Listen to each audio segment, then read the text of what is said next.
If there was ever a movie that could be dubbed a horror movie for kids, few would argue that it would most definitely be Coraline. A movie that's famous for leaving adults traumatized, forget about children. There's no denying that it certainly delivers on being scary. But as I argued in my video on what makes Coraline such an effective kids movie, which you can find a link in the description to, that's not necessarily a bad thing.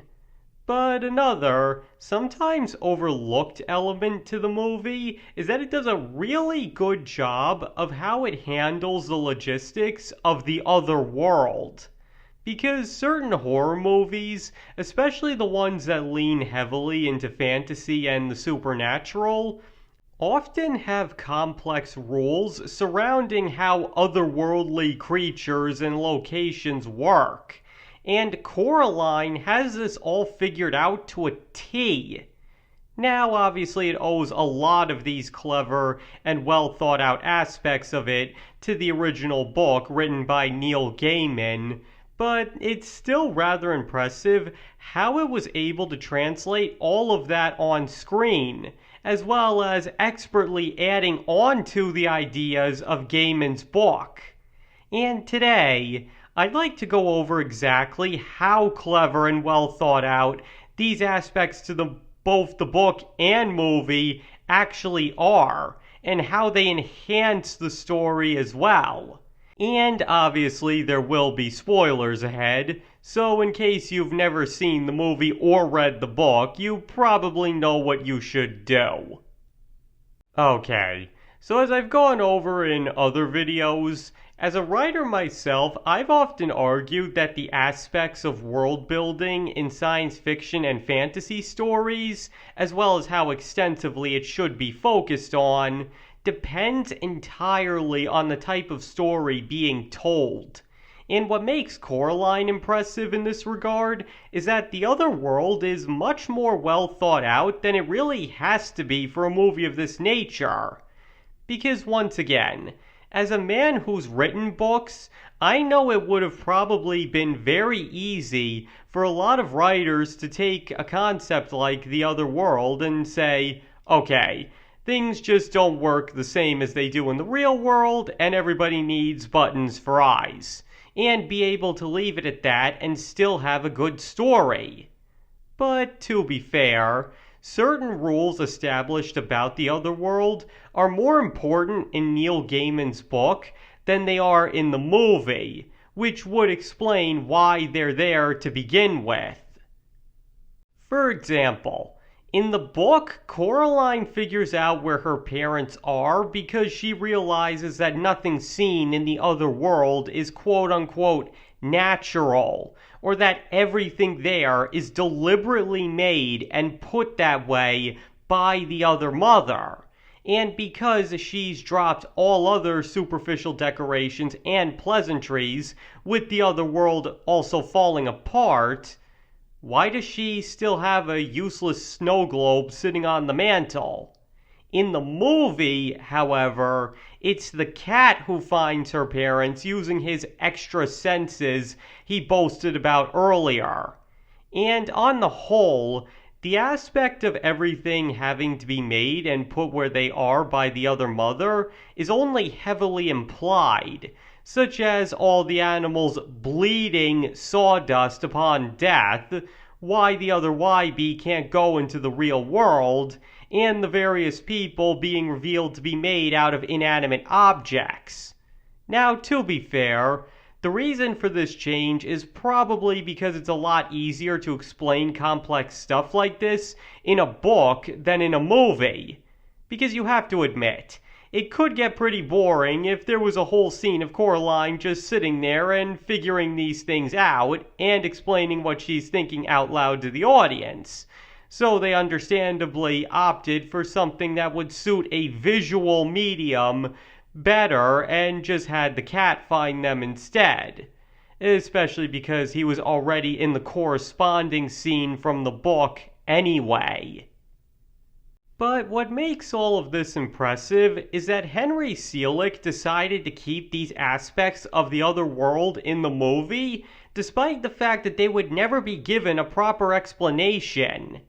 To put it simply, he relies on the intelligence of the audience to figure out the unexplained aspects of the other world, and it honestly makes for a much better movie than if he decided to just have it do whatever he wanted. And what makes that even more impressive is, not only did he follow the basics of what Gaiman laid out in his book, but he expanded upon them as well. Such things as the doll and its ability to spy on Coraline, the other mother needing to eat her to stay alive, and her ability to shapeshift from Coraline's mother to a much more inhuman-looking creature are only some things the movie adds that can be found nowhere in Neil Gaiman's original book. And it not only makes the movie all the better to watch, but has caused many people to dedicate hours of their time to figuring out how the other world actually works. And because of how much thought both Gaiman and Selick put into it, you can actually figure it all out if you think hard enough about it.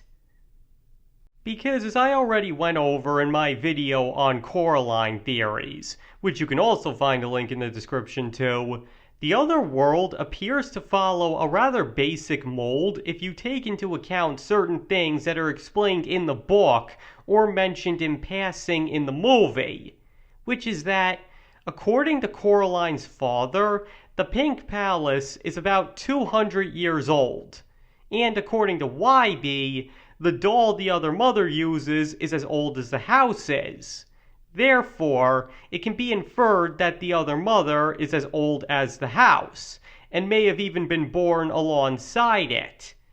Now, another thing to take into account is that she's eaten 3 children over the course of those 200 years, and given how weak the other mother is shown to be once pretenses are dropped, combined with her desperate begging at the end, it can be pretty safe to guess that the other mother is in huge need of another victim, especially if her power directly feeds the other world like it does in the book, which does seem to be the case here too. So when all of that is taken into account, it can also be inferred that the other mother needs to feed on an unsuspecting victim once every 50 years. Otherwise, she dies. And let me please just take a moment to note that none of the conclusions I've just reached are directly stated in the movie. I was only able to come up with those based off clues left by the narrative with a little extra help from the book when needed. And that's honestly a testament to how well the movie is actually written, because it allows the viewer to be able to infer or figure out a ton of the finer details surrounding the story if they choose to put in the effort, and honestly makes that story even better in hindsight. Because in a case like this, every question has an answer if you look for it hard enough, and that's not something most other movies of this nature can boast about.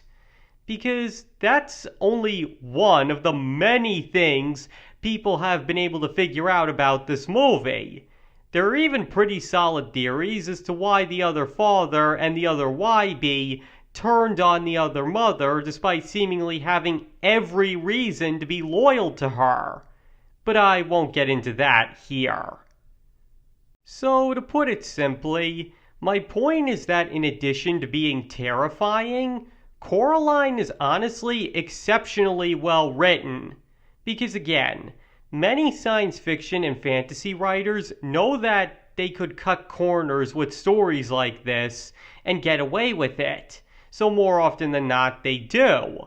But in Coraline, as far as both the book and movie goes, their respective writers put a ton of work into figuring out the inner workings of everything involved, even when it wouldn't be explicitly or even subtly told to the viewer. Now, some might argue that they just made the story unnecessarily harder for themselves in doing that, but I honestly don't agree. Because as any writing expert, which granted I most definitely am not, will tell you, the more well thought out a story is, the better it will be, as long as one knows how to tell that story properly. And what was particularly smart on Henry Selick's part was not bogging down the narrative with a ton of exposition on how the other world works and instead left it up to the audience to figure out the details. Which, in the process, left for a well's worth of material to dissect and figure out after the fact, allowing the movie to stay with people long after the movie was over.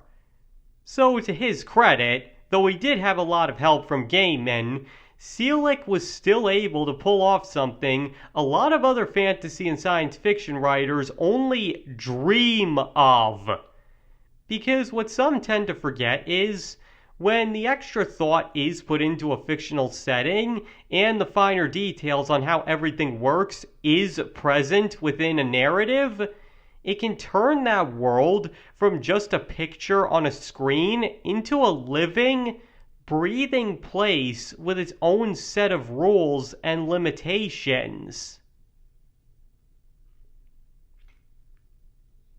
Okay, I think that's everything I had to say on that.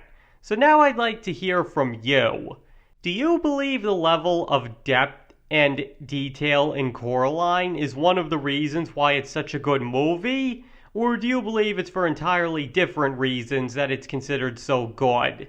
Please feel free to let me know whatever you think in the comments below. Because you don't have to agree with me or this video just because you watched it. You're just as entitled to your own opinion on this as I am or anybody else. And thank you all for watching. It is all greatly appreciated. And I hope to see you all next time.